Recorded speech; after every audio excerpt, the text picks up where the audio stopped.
es evidente que la responsabilidad entre gobierno federal y la sociedad mexicana debe ser compartida.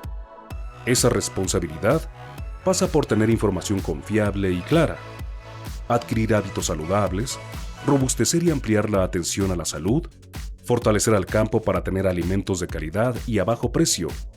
Pasa por comprometer a la industria alimenticia a reducir grasas, azúcares y sal en sus productos. Pasa también por insistir en las acciones preventivas desde la escuela y el hogar, en implementar políticas públicas que respondan a una sociedad con graves problemas de salud derivados del sedentarismo, la obesidad y la adopción de hábitos de consumo ajenos a su cultura y nada saludables. Asimismo, pasa por mejorar el equipamiento y el espacio urbano, por intensificar la seguridad pública y comprometer a todos los sectores de la sociedad para que adquieran rutinas sanas. Médicos señalan que es imprescindible catalogar a la obesidad como una enfermedad para tomar acciones que den resultados positivos contra este problema de salud pública en México y generar esa conciencia social de la que nuestro país carece y reconocer que cada caso es diferente y que por lo tanto el tratamiento también es diferente, es individualizado. Si uno le pregunta al paciente, ¿tiene familiares con enfermedades? Y te comenta, sí, mi papá es con hipertensión, algún tío con diabetes, pero hay que preguntar, nadie dice que tiene familiares con obesidad, porque no está en la misma conceptualización que el resto de las enfermedades crónicas. Uno tiene que preguntar directamente, familiares con obesidad, y sí te empiezan a decir varios de sus familiares, entonces de ahí empieza el conflicto, que como no se conceptualiza como enfermedad, no lo tengo como prioridad de salud, entonces no actúo como tal, ¿no? Otra concepto es que hay, como la mayoría de nuestra población adulta lamentablemente o tiene sobrepeso o tiene obesidad, es una cuestión muy común. Entonces es muy común que tus amigos, tus familiares sean personas con sobrepeso y obesidad y por lo tanto tengan las conductas iguales. De manera que yo no lo veo como una enfermedad, ni modo que todos estemos enfermos. En realidad si vivimos en un país donde 7 cada 10 personas lo tiene, entonces es más frecuente que uno vea gente con el problema que sin el problema. Primero, cambiar los conocimientos de la persona, porque no sabemos qué es obesidad. Entonces, si uno pregunta a los pacientes, le comentan, es el exceso de peso corporal. Siempre la palabra peso salta en ese concepto. Bueno, en el concepto médico de obesidad no existe la palabra peso, pero la persona piensa que es un exceso de peso y por lo tanto su éxito lo gradúa en cuánto peso bajé. Entonces ese es uno de los problemas principales que se enfrenta la persona y nosotros nos enfrentamos cuando ven. La persona quiere bajar una cierta cantidad de kilos. No sabe si al bajarlo va a estar mejor de salud o peor, pero ya trae en la mente una cierta cantidad. Entonces primero es cambiarle su concepto, que el peso como tal no tiene que ver en su salud. Entonces es la composición de ese peso. Si uno revisa el concepto de obesidad, dice un exceso de tejido adiposo, que puede generar problemas de salud a largo plazo, ¿no? Entonces, si yo veo que es la cantidad de grasa, no es la cantidad de peso, tengo que tener una medida de grasa, porque el peso por sí mismo no me dice todavía si la persona está saludable o no. Puedo tener un atleta que tenga 100 kilos de peso, pero por el deporte que practica tiene una cantidad de músculo alta y un porcentaje de grasa bajo, esa persona no está en riesgo de salud, aunque tenga una cantidad de peso alta.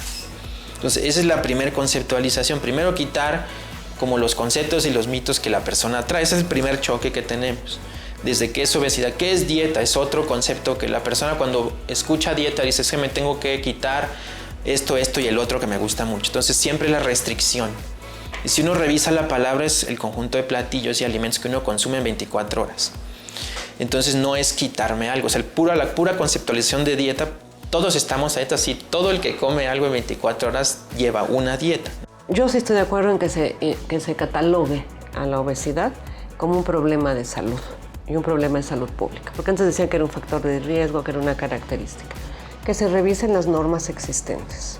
Tenemos una norma desde 1998, pero es una norma muy tímida. Tenemos que aprender a decirle a la gente que el peso está compuesto por diferentes elementos. Es decir, no solo es grasa, que es como la idea que nos quedamos.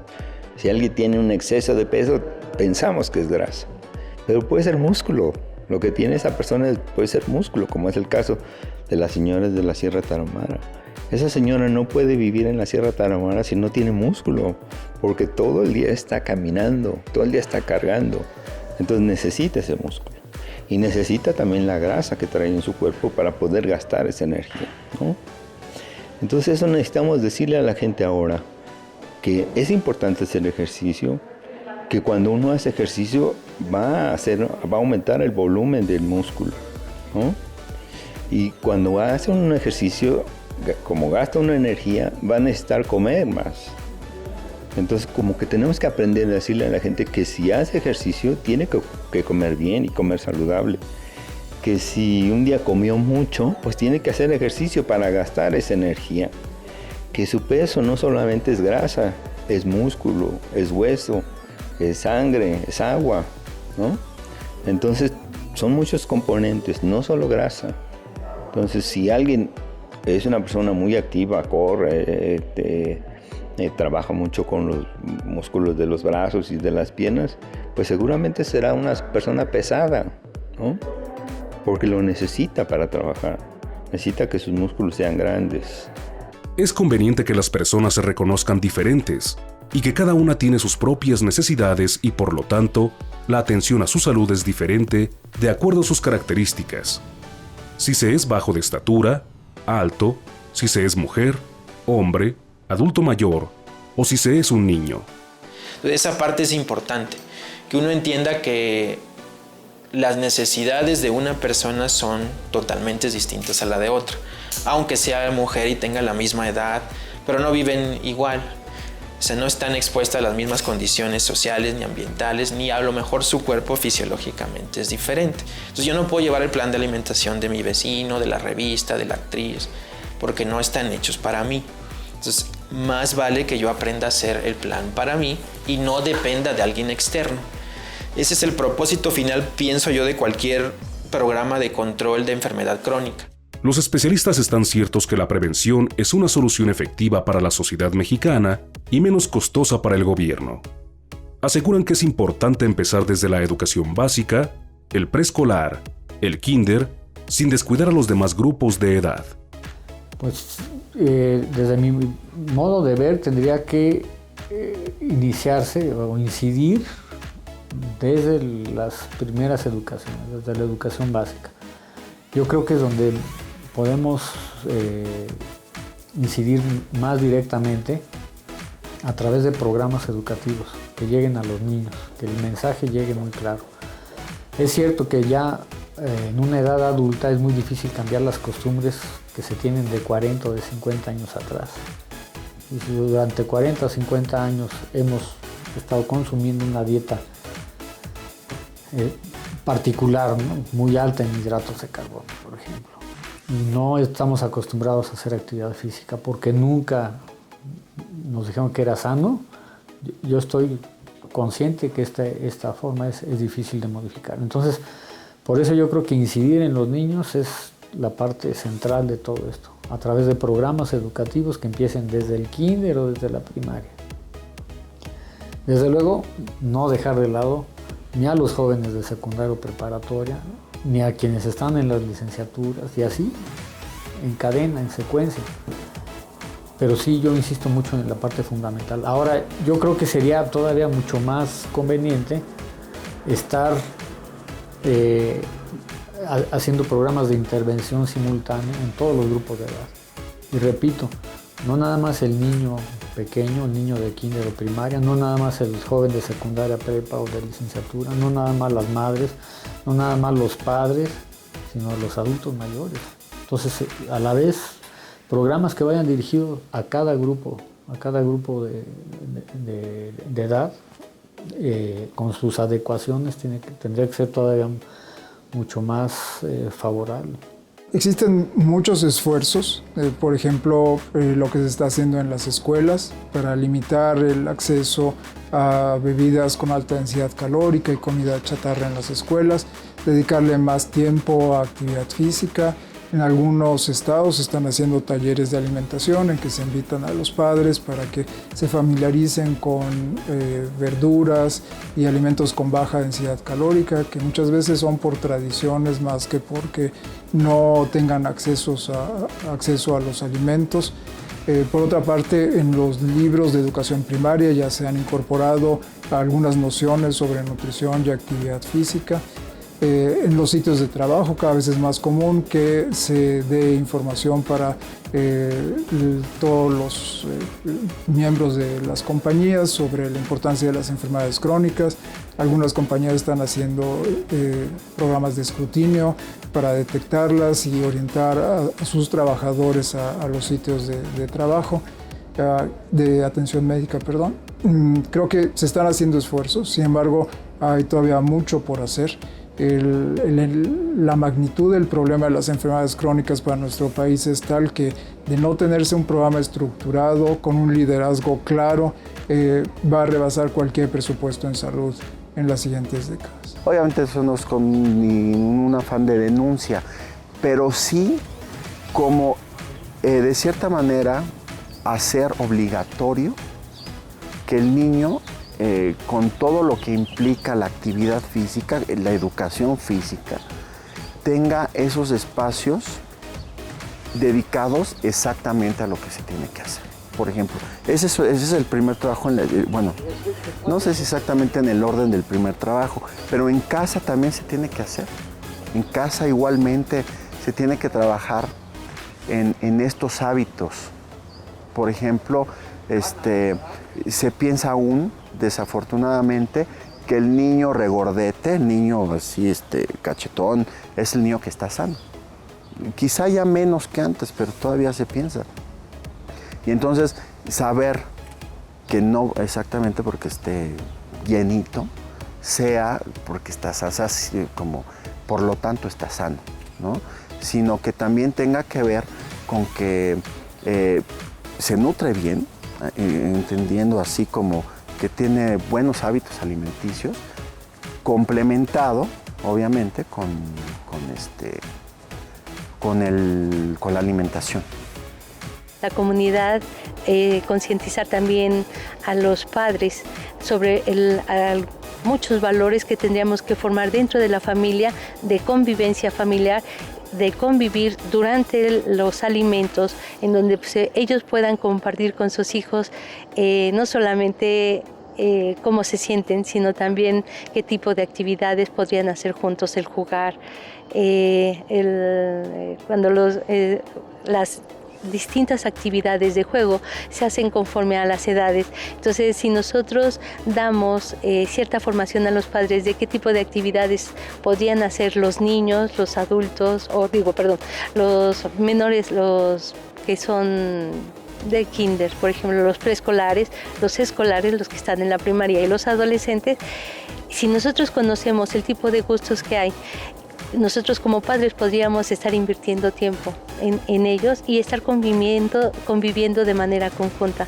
Yo creo que son actividades en las cuales nosotros podríamos trabajar. Las propuestas son muchas y llevarlas a cabo requiere de un compromiso entre sociedad y gobierno. Conocedores en el tema de la obesidad destacan que la promoción de la agricultura para obtener precios accesibles de los alimentos, alcanzar la seguridad alimentaria, realizar actividad física, llevar a cabo acciones simples desde la escuela y la familia y exigir una mejor televisión son otras acciones que contribuirán a reducir dramáticamente las alarmantes cifras de obesidad. Sí. Bueno, esa es parte, uno que tenga acceso a alimentos saludables, ¿no? Eso es el concepto de seguridad alimentaria implica eso, que tengan acceso regular a los alimentos, es decir, no que a veces tengan y a veces no tengan, sino que tengan regularmente el acceso a los alimentos, que esos alimentos sean saludables, sean nutritivos, no sean todos los productos chatarras y refrescos que llegan a todos lados, ¿no? Que no estén contaminados. Esto implica mucho más que la distribución en el hogar sea equitativa, es decir, que se le dé alimentos a todos, ¿no? Tener una mayor oferta de alimentos nutritivos a buen precio, pues promover más el campo mexicano para que haya mayor producción de frutas, verduras, cereales, leguminosas que estén disponibles para toda la población. Y bueno, seguir con la educación, sobre todo en las escuelas, a los padres de familia, que bueno, con esta parte del plato, del bien comer, de la importancia de una buena nutrición, y también, que es sumamente importante, aumentar la actividad física, tener espacios seguros en los parques, en las calles, para que la gente haga mayor actividad física o pueda ir con seguridad a su trabajo, por ejemplo, en bicicleta o a pie. Y en las escuelas, pues que realmente tengan más espacios, las clases de educación física realmente efectivas, que les promuevan más la actividad física, porque muchas veces a los niños con más problemas de obesidad son los que se les deja de lado en los deportes, en la actividad física. Entonces, promover la actividad física a todos los niños, ¿no? Y que sea diario, no a veces 2, 3 veces por semana, sino todos los días, y en las tardes los padres pues que tengan opciones para que sus hijos puedan hacer actividad física, ¿no? Es importante crear el hábito en los niños, que esto no sea aversivo, que sea no con esta incluso exigencia, una vuelta más, ándale, tú puedes, no, sino que respetar el proceso de maduración del niño en todos los sentidos, o sea, tanto física como cognitivamente, y entonces que el niño vaya creando ese hábito. Es un proceso complejo, porque son hábitos que se adquieren durante la adolescencia, que difícilmente pueden ser revertidos en la vida adulta. De ahí la importancia de detectar la enfermedad lo antes posible y que el diagnóstico de una persona inmediatamente represente la búsqueda del padecimiento, sobre todo en la siguiente generación, porque es mucho más fácil que ellos implementen un estilo de vida saludable. Para poder lograrlo en un adulto se requiere equipos multidisciplinarios, en que un licenciado en nutrición, un licenciado en educación física, un fisioterapeuta, un educador, un psicólogo participe en cada uno en dar la información, convencer, motivar y finalmente implementar los cambios que se requieren. Es muy difícil que un médico aislado en un consultorio tenga el tiempo y las herramientas para poder llevar a cabo los cambios. Por eso es la percepción generalizada de que el tratamiento es poco eficaz. Es poco eficaz si no se tienen las herramientas y las potencialidades para llevarlo a cabo. Sin embargo, cuando se trabaja en equipos multidisciplinarios, con gente adecuadamente entrenada, la probabilidad de lograr las metas es notablemente mayor. Que se tenga también la conciencia de que para todo hay que hacer un esfuerzo. Fácilmente no va a llegar nada. Y no es estar a dieta, es modificar los hábitos, no nada más de alimentación, de sentimientos, de pensamientos. Si realmente, por eso ahí viene lo educativo y lo pedagógico de todo esto. ¿Qué tipo de hombre estamos ayudando a conformar en este momento de la historia? ¿Un hombre que se admire ante una Barbie?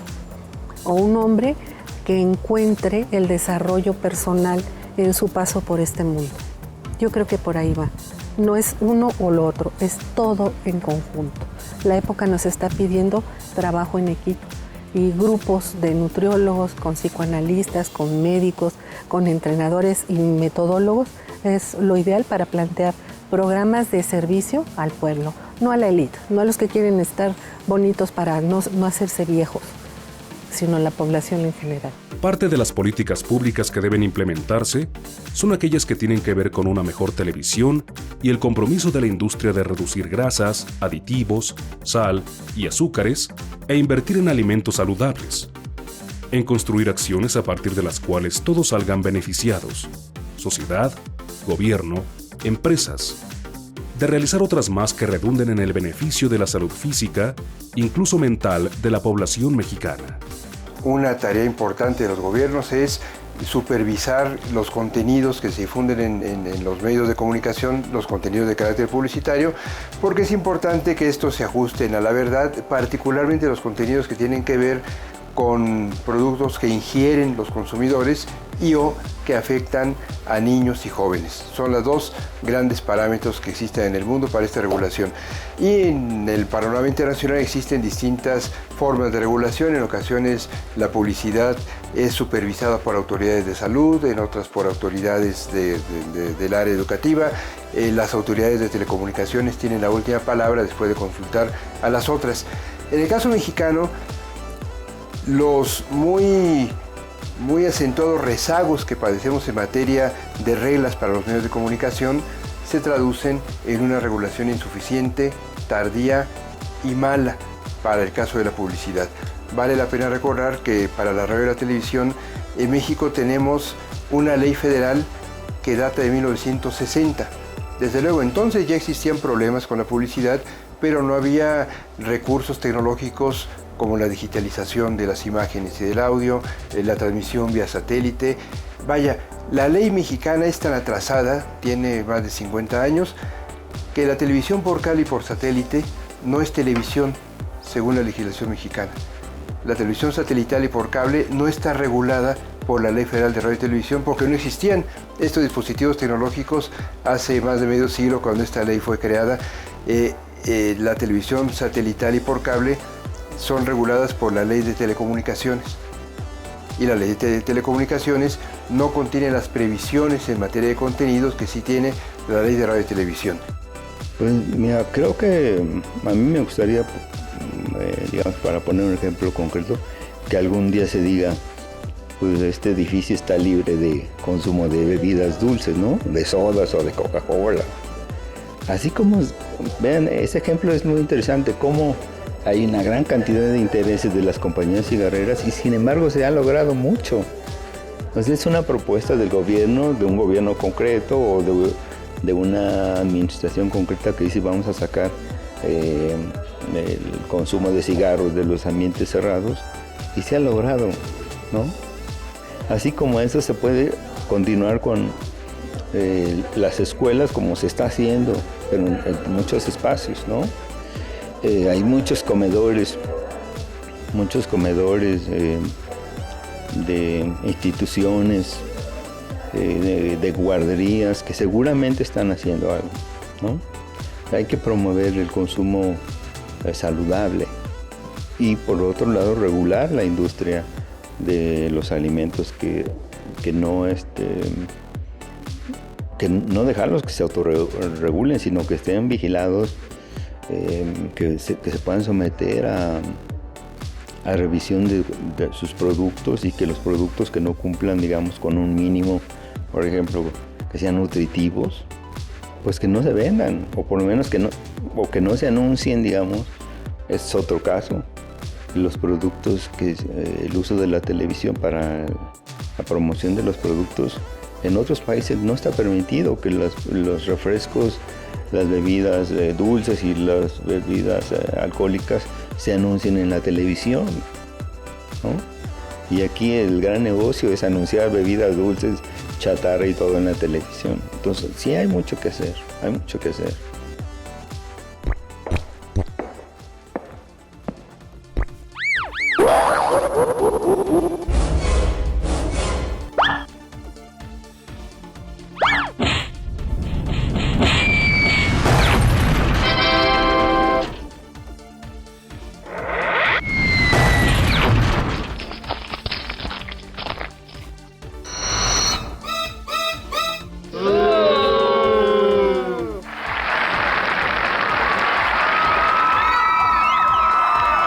Para Mirador Universitario es muy importante tu participación. Contáctanos a través de los siguientes medios: correos de voz 5622-8718, 5622-8720, correo electrónico mirador@cuaed.unam.mx,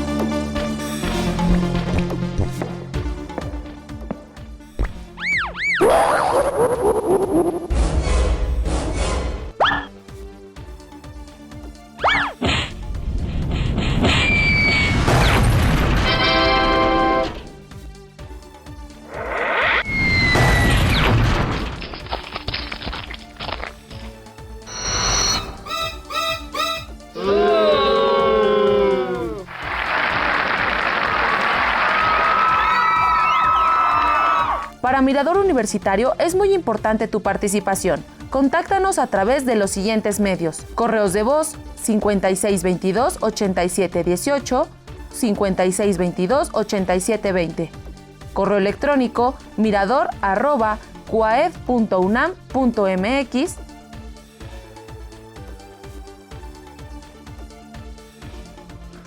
Esas grandes acciones que deben convertirse en políticas públicas con la implementación permanente de campañas de difusión hacia una mejor salud y en la generación de hábitos saludables que sean claras, intensas y dirigidas a toda la población y en especial a los pequeños, quienes serán las próximas generaciones de adultos. De esta manera se podrá revertir en buena medida la obesidad en México. Yo creo que es importante utilizar parte del tiempo, tanto en la televisión como en la radio y en varios medios de la comunicación social, en dar estrategias de cómo modificar el estilo de vida, cómo formar valores en cuanto a la alimentación y la importancia de convivir con nuestros hijos. Y también en tratar de que las autoridades, sobre todo quienes toman decisiones, se trabaje de manera conjunta, no de manera aislada, sino que se trabaje en los distintos ámbitos, en las escuelas, en el trabajo en las empresas, fábricas, oficinas, donde se pueda llevar a cabo, y también en la comunidad, o sea, cuidando que este sea un ambiente adecuado, que no sea obesogénico, que pueda tener el niño más acceso a poder realizar una actividad física más sana. Mira, técnicamente una política en salud debería de tener tres partes. Primero, una meta. Es decir, yo voy a reducir el porcentaje de obesos en 30% en 6 años, ¿no? Luego tiene que tener un plan. Decir, ¿cómo vas a hacer tú para reducir en 30% ese porcentaje de obesos? Y luego tiene que tener un mecanismo de seguimiento que permita valorar cómo la política va avanzando. ¿Eso quién lo tiene que hacer? Esto no lo puede hacer el Senado, no lo puede hacer el Congreso. Esto tiene que ser una iniciativa del Ejecutivo, pero que se presenta ante el Congreso y el Senado para que reciba una amplia apoyo, un amplio seguimiento. En nuestro país, hay que reconocerlo, el Seguro Popular en la parte de conseguir dinero fue muy eficiente, ¿no? Se consiguió dinero, pero aunque es cierto el refrán de que con el dinero baila el perro, ¿no? Lo que es cierto es que si tú tiras basura, dinero bueno a la basura, se vuelve basura. Entonces, aquí en México, la política no tiene que ser nada más dar dinero, sino cómo nos organizamos, cómo organizamos al sistema de salud para que en verdad entregue eso que necesitamos para tener impacto. Mientras no hagamos eso, vamos a seguir siendo muy buenos en el discurso. En paralelo se deben formar cuadros de médicos del deporte que fortalezcan al médico familiar para que se lleve a cabo una prevención coordinada y se pueda combatir con especialistas la obesidad.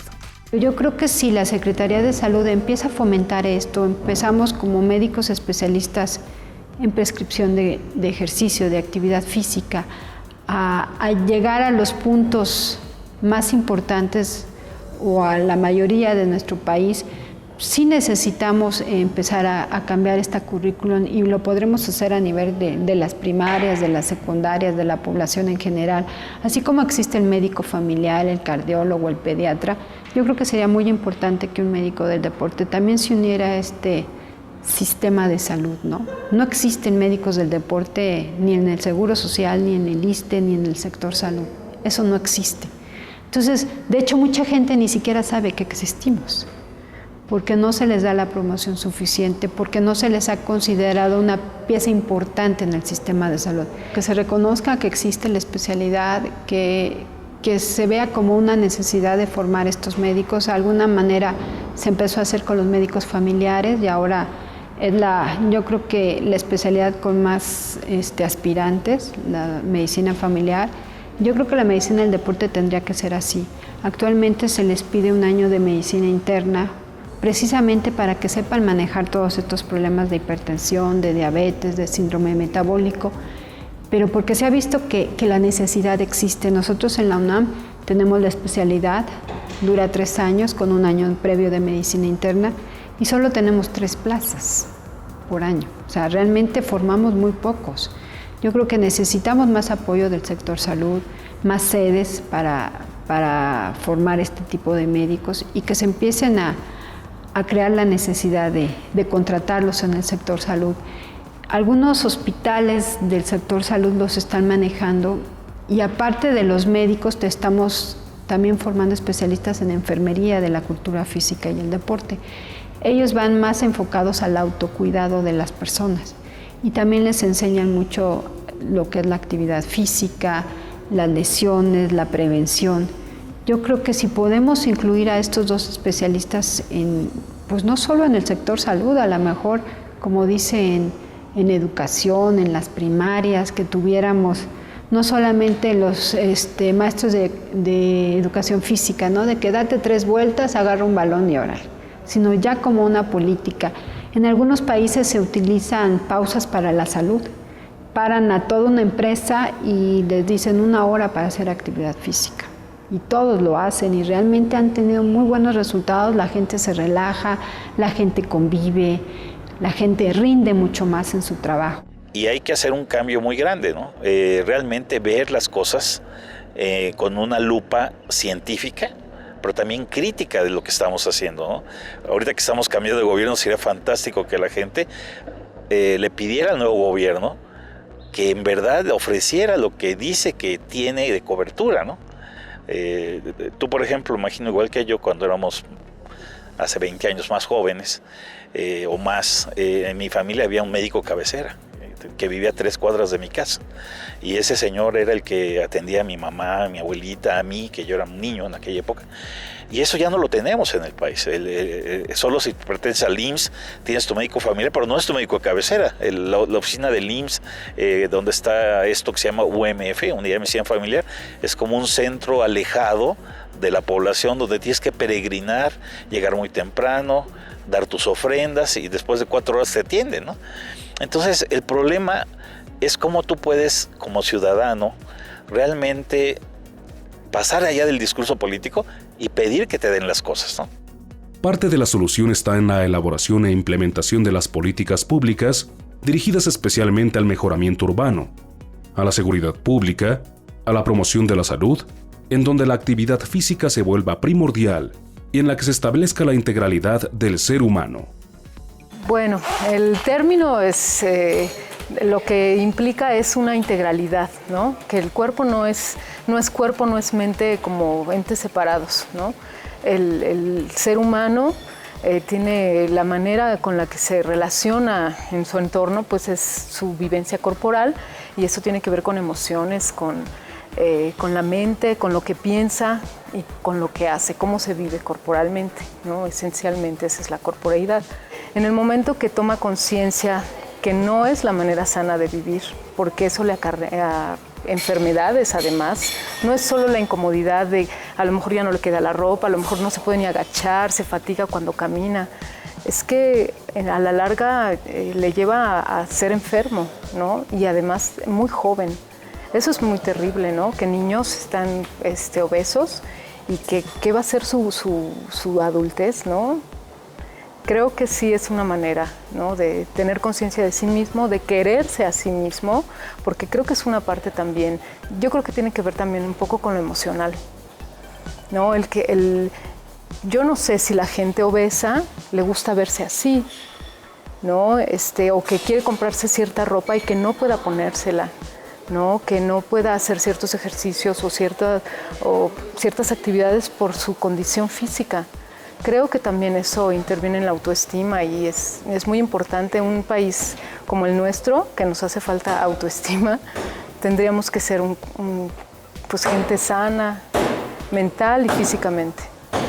La salud depende de que haya un programa también social, de seguridad pública, de diseño urbano, de promoción de la salud, de parte de la Secretaría de Salud, de enseñanza en las escuelas de que la activación física, la actividad física tiene que ver con el desarrollo de la integralidad de las personas como seres humanos, que no es hacer ejercicio para hacerse un buen deportista, no es un uso instrumental del cuerpo, que es como se desarrolló en algún momento la educación física, una orientación muy deportiva, muy a ser un cuerpo que evoluciona y ejecuta adecuadamente un deporte.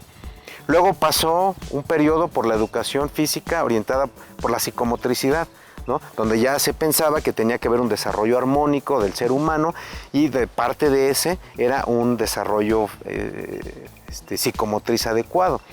Pero ahora estamos viviendo un periodo de enseñanza de la educación física y de la cultura física en México y en el mundo, donde lo que se está enseñando es que las personas nos aceptemos como un cuerpo y mente que somos, que quitemos los estereotipos también, del delgado, por un lado, que es el bueno, y el gordito, que es el malo. Y entonces, esto básicamente viene por la aceptación del ser humano como corporeidad, como corporalidad, como corporeidad, como un ser integral. Y no viene pensado o no pasa por la visión instrumental del cuerpo. Entonces ahí también la educación física, la cultura física en las escuelas tiene un papel fundamental. La corporeidad implica precisamente cuando hablamos de esta imagen de mí mismo, los afectos que tengo yo en mi cuerpo, en mis brazos, en mi abdomen, en mi cara. Como hay chicos que no pueden verse al espejo desnudos, ¿no? Ser corpóreo es decir, yo soy en el mundo y mi actividad modifica el mundo, entonces estoy siendo un sujeto de transformación social. Una máquina deportiva no hace eso. Hablar de lo corpóreo es hablar de los afectos, de lo social, de lo cognitivo, de lo motriz, de todo de manera integral. Yo creo que sería el camino, integrar lo afectivo. Todos los psicoterapeutas, sobre todo de enfoque psicoanalítico, vemos que el aspecto afectivo determina lo corpóreo. Cierto es que la inseguridad conduce a escenarios estresantes y provoca que las personas decidan encerrarse en sus casas para salvaguardarse, y eso redunda principalmente en el sedentarismo de la gente y tal vez con la consecuente obesidad. En otras palabras, este tipo de violencia que crea la inseguridad va haciendo que vaya cambiando su forma de vida. En primer lugar, lo que declaran en las encuestas y en la realidad lo que uno va haciendo es dejar de salir de noche. No visitar a los parientes que viven en colonias, en el caso de la Ciudad de México, colonias lejanas. Empezar a dejar de ir a lugares, vuelvo a repetir, en el Distrito Federal, esto se va logrando mejorar. Sin embargo, todavía cuando uno sale a la calle, sale con cierto miedo, con cierta precaución. La violencia crea miedo, pero no es un miedo de ahorita, ya es un miedo que se viene acumulando de décadas. Yo diría que hay un eje central que es la corrupción en México como parte del sistema y como sistémica estructural. Es decir, ya es digamos, una estructura en donde la vida se nutre y aumenta como forma de vida el ejercicio de la corrupción. ¿Esto en qué ayuda a el inmovilismo, a que prefiero yo una vida vegetativa a una vida con ejercicio, una vida sedentaria a una vida en donde la práctica del ejercicio me permite también ir desalojando la presión, la situación de miedo.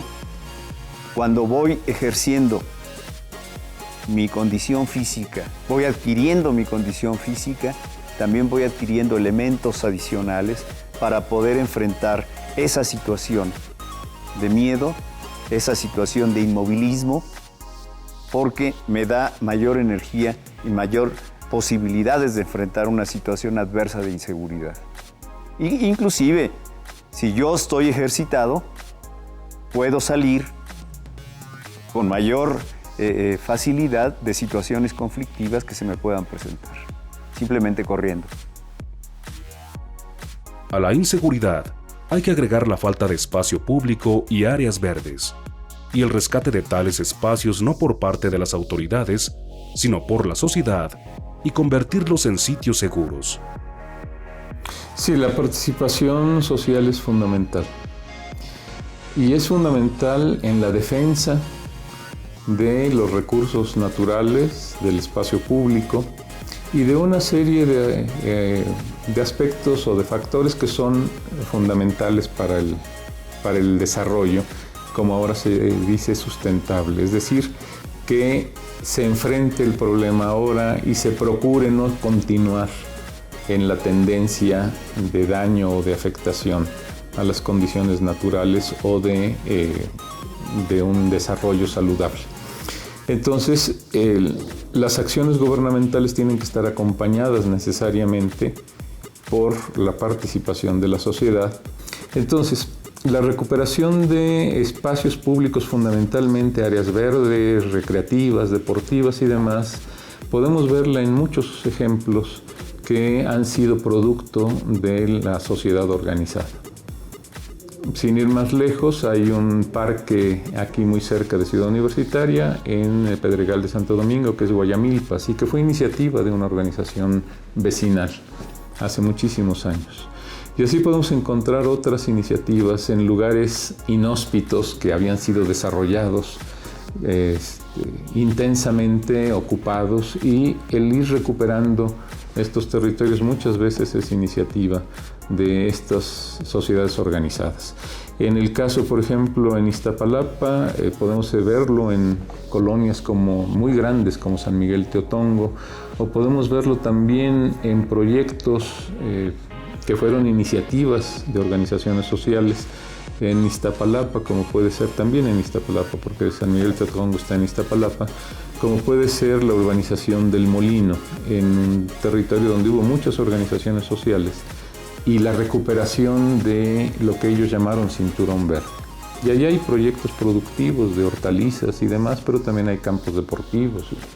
Entonces, todo ese tipo de ejemplos pueden observarse, y es importante, por un lado, darlos a conocer, y por otro lado, valorarlos o revalorarlos de las enseñanzas que pueden dar.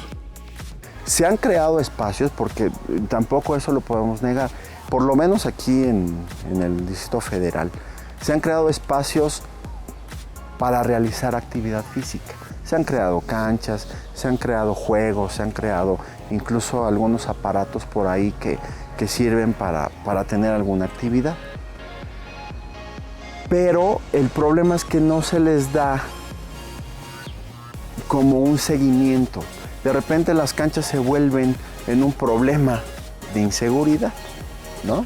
Entonces, que esas canchas que ya se crearon sean vigiladas y sean supervisadas en el trabajo que se realiza. Una política que habrá que seguir en esta ciudad, en el Distrito Federal, necesariamente tiene que ir encaminada, uno, a que se creen hábitos de alimentación correcta en la Ciudad de México.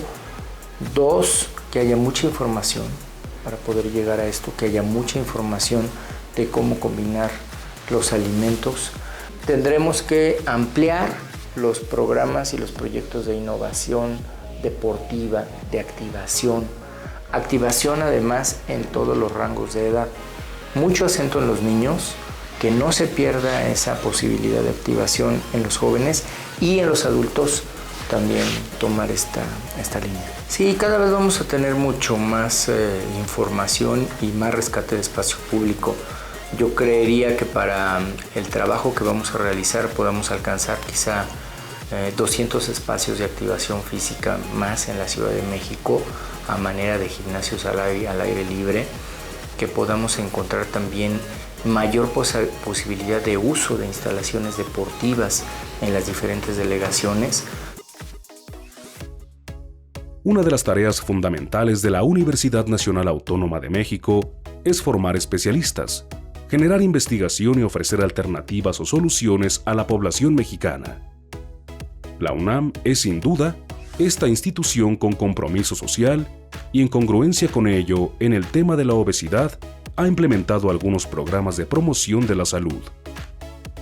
Uno de ellos es el que realizó la propia Facultad de Medicina al medir y pesar a sus alumnos de primer ingreso durante 2011, como un proyecto viable para implementarse en toda la universidad. Otros esfuerzos los lleva a cabo la Dirección de Medicina del Deporte y uno más, el que implementó la Facultad de Estudios Superiores Zaragoza de esta casa de estudios. Aquí en la Facultad de Estudios Superiores Zaragoza estamos implementando un programa de autocuidado en el cual buscamos que los jóvenes con conocimiento lleven a cabo cambios en su estilo de vida para la salud. Le puedo comentar algunos antecedentes relevantes. Hace algunos años un profesor de la facultad llevó a cabo un estudio respecto a la frecuencia de sobrepeso y obesidad de nuestros alumnos de nuevo ingreso, y es un seguimiento, un estudio de corte, son datos no publicados, en los que detectó alrededor de un 30%, 30 y tantos %, dependiendo de la carrera, y al término, haciendo el seguimiento, esto casi se duplicaba. De hecho, teníamos casi un 60% de alumnos que egresaban con sobrepeso y obesidad. Y lo que estamos haciendo, este trabajo tiene que ser con la participación de toda la comunidad. En primer lugar, queremos saber la magnitud de la problemática. En esta generación, a través del examen médico automatizado, incluimos algunos otros indicadores más precisos, porque se le solicitaba en este examen, se solicita un autorreporte. ¿Cuánto pesas? ¿Cuánto mides? Nosotros no nos conformamos con esto, hicimos mediciones antropométricas de manera directa y a su vez también tomamos la presión arterial. Bueno, detectamos que alrededor de un 40% de nuestros alumnos de esta generación tiene sobrepeso y obesidad, y lo que nos parece incluso alarmante, sobre todo por el interés, la motivación de la carrera, es que principalmente los alumnos de medicina son los que tienen cerca de un 40% de sobrepeso y obesidad. Aquí esta situación es compleja, requerimos la participación de toda la comunidad con convencimiento, saber el significado que se tiene para ellos la obesidad y si realmente representa una problemática, sobre todo porque partimos de la premisa que al igual que la enfermedad es transmisible, también la salud es transmisible. Y si la salud es transmisible, tenemos que establecer las medidas para que esto pueda ocurrir. Entonces tenemos primero el diagnóstico.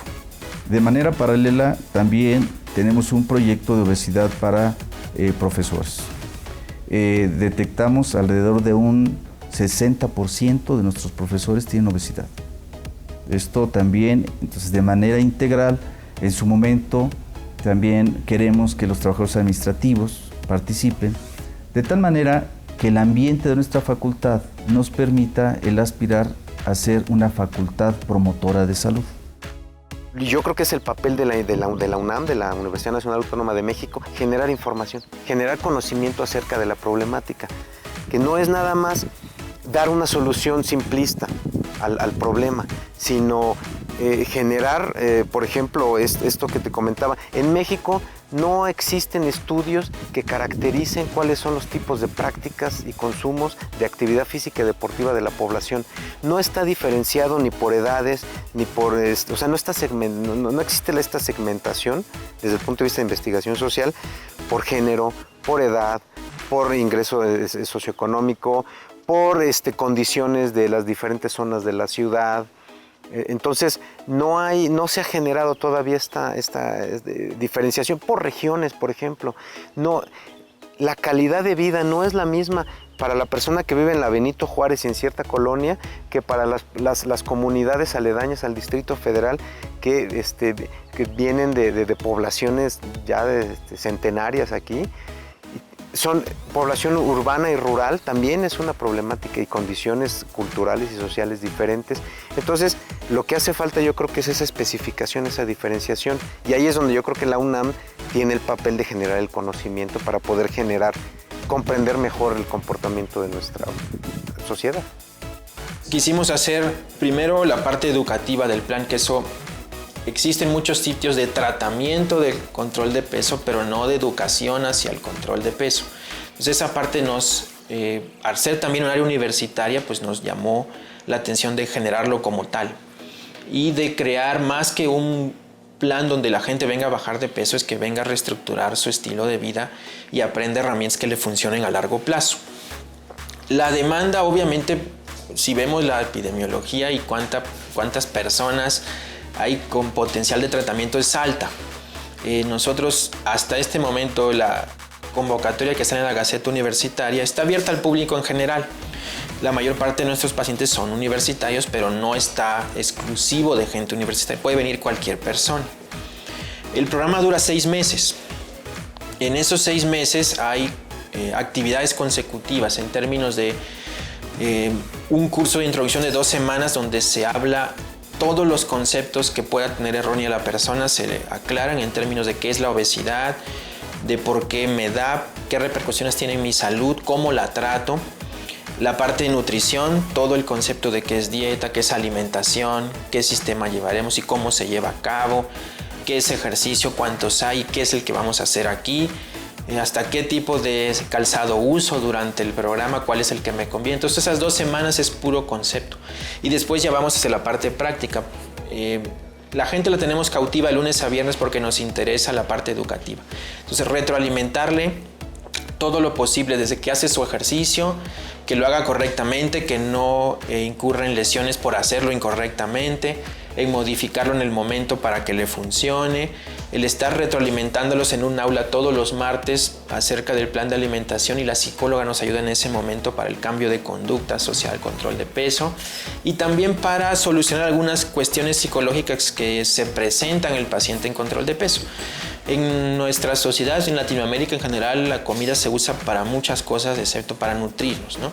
Para la convivencia, para la cuestión emocional. Entonces sí hay cosas ligadas detrás que sí valen la pena que un profesional de psicología que tenga conocimiento sobre eso auxilie.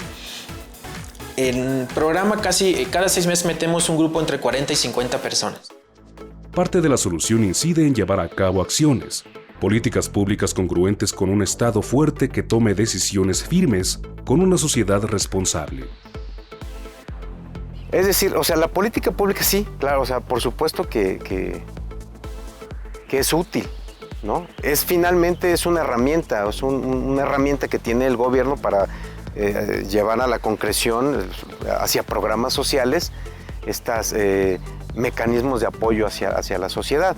A lo que me refiero es que una sola no es la solución, sino es el conjunto de políticas públicas y programas sociales que de manera articulada atienden un problema. Si yo llevo una alimentación saludable, si empiezo a hacer actividad física, si dejo de tener hábitos de estilos de vida poco saludables, si en la escuela me empiezan a enseñar, yo les enseño a mis hijos y mis hijos les enseñan el cuidado con el cuerpo que deben tener, si mejora la seguridad, si mejora el diseño urbano de los lugares donde yo vivo y tengo espacios de esparcimiento,